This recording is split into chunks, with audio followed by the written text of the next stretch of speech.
Terima kasih Anda masih menyaksikan Aceh hari ini. Universitas Syah Kuala berencana mengabadikan nama Dr. Imai Indra yang gugur akibat terpapar COVID-19 pada gedung laboratorium penyakit infeksi kampus tersebut.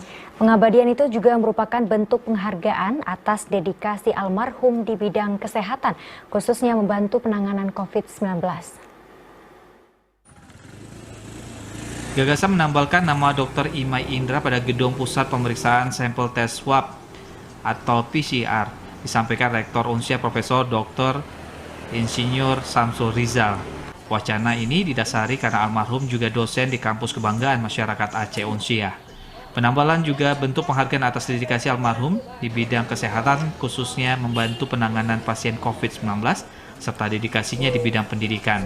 Menurut Samsul, wacana itu telah disampaikan ke internal Unsyah serta Komisi 1 DPR Aceh dan mendapat respon positif.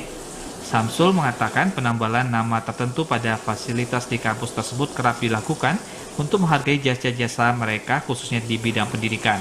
Kebijakan tersebut diharap dapat membuat nama Imai dikenal dan menjadi pembelajaran bagi masyarakat khususnya peserta didik. Saya menggagas ke teman-teman internal untuk memberikan nama yang lab infeksi Unsyah ini sekarang. Gedung itu belum ada nama, untuk bisa di internal Unsyah kita bicarakan. Ya, responnya semuanya positif. Rencananya Samsul Rizal akan menyurati seluruh senat untuk mendapat persetujuan. Dr. Imai Indra, spesialis anestesi, meninggal dunia setelah terpapar COVID-19 usai menangani salah seorang pasien. Meski setelah menjalani perawatan, almarhum akhirnya menghembuskan nafas terakhir.